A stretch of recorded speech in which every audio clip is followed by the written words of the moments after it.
Hi guys, and welcome to my first ever YouTube video. My name is G and this is Aladdin, my boa constrictor. And for my first YouTube video, I did want to do a Meet the Reptiles video, but honestly, I'm not super prepared for that right now.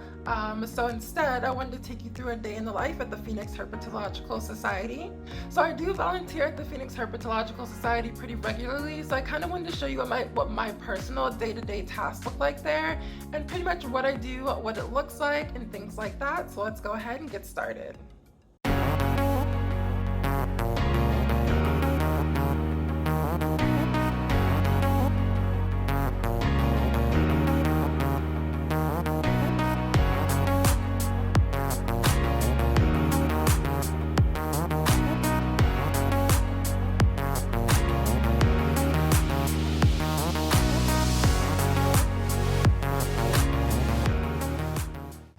Okay, so this is the back entrance where the volunteers come in. There's a parking lot behind me. On the right, we have all these enclosures that I'm pretty sure come from the surrendered reptiles, dog kennels, things like that. It's a little bit messy back here, but this is just the back of the Herpetological Society where we walk in. So we're gonna go ahead and head to the office, and it actually looks like there is a tour going on right now. So this is just the office area. I don't spend too much time in here. Of course, no one really does. This is just a sign in, and then I'm probably gonna block out this whole signing in part because, you know, I have my own personal code and things like that. You guys don't need to know what my code is or anything. But that's the only time I ever come in here, and to get keys as well, which I'm gonna go ahead and move over to the key box and grab Simon's little keys and go ahead and get started with my day. Alright guys, so we are here. I'm not going to show you every single animal that I do work with and things like that, but I'm going to take you through the day-to-day of everything that I do here, starting with these guys. Well, not starting with these guys, but they're part of it. So let's go ahead and get started with the work.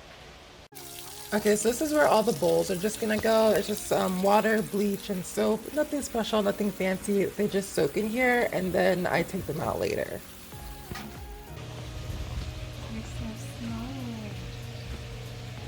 You can't even ride. Alright, so up on the list is Simon, who is our very big spiny iguana, which is what I have the key for because his cage is very much locked for obvious reasons. He is very quick and very fast, so you definitely have to be super careful when opening his enclosure, but we are going to go ahead and get his water dish and water bowl while keeping an eye on Simon because he does make last minute, very sporadic choices. But overall, Simon is a very good boy. He typically will never bother you.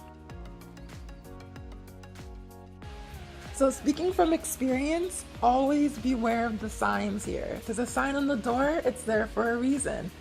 The other door will fall off and hit you in the face. I speak from experience.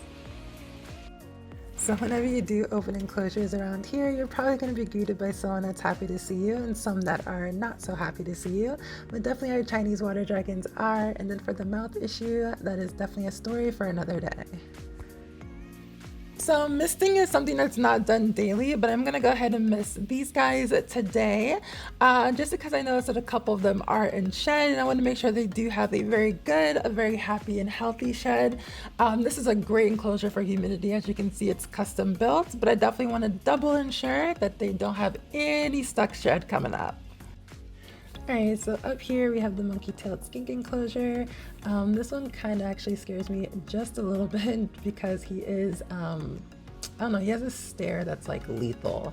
But we're gonna go ahead, take out the food, the water, and get his enclosure all cleaned up and tidy.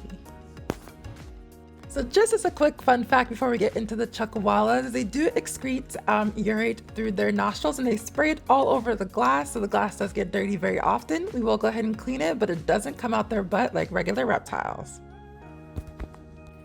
Alright, so these are the chuckwallas. As you can see, the food dish is empty, water needs to be changed, poop is everywhere, and there is a fly, 2 flies in here. So we're gonna go ahead and take care of this and make sure that everything is nice and clean and that they are well fed. Alright, so in here, this is the freezer, and I'm sorry that it's super noisy. This is where we keep all the food, of course, the eggs, the cat food for the reptiles that do eat the cat food. And then, of course, we move over to the fruits and vegetables. There's usually a lot more in here, but today they're still sorting outside. But we do have some pre-made food already for some of the reptiles occasionally. And then, of course, if any fruit or vegetables go bad, we just toss it out and we clean it and we just keep it pushing. So you'll definitely never have pretty hands here, but we're just cutting up some greens, some fruits and vegetables, and it will be separated into these two bins. I'm definitely going to go ahead and skip through this, but you'll definitely get the point that we're just separating the fruits and the vegetables.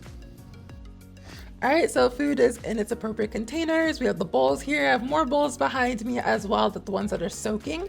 And we're going to have to put them in all the appropriate enclosures, of course, all throughout the barn, as quickly and efficiently as possible.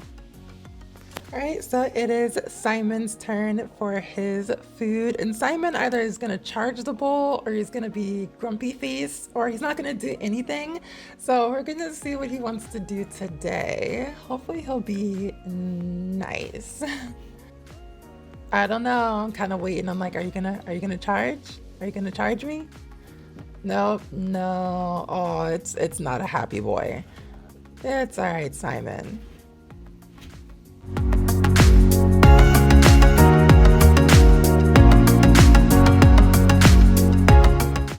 This is what we typically expect from our smaller spiny tail iguanas, who are a little bit more friendly and enthusiastic during feeding time. It's always a chore to get the bowl inside. So I can never resist kind of playing with the skinks here just a little bit before feeding them. They're so sweet and so nice, and they're one of the animals that we take out the most. But we are going to go ahead and give them their food now and not just sit around stroking them all day. So you can go ahead and eat up.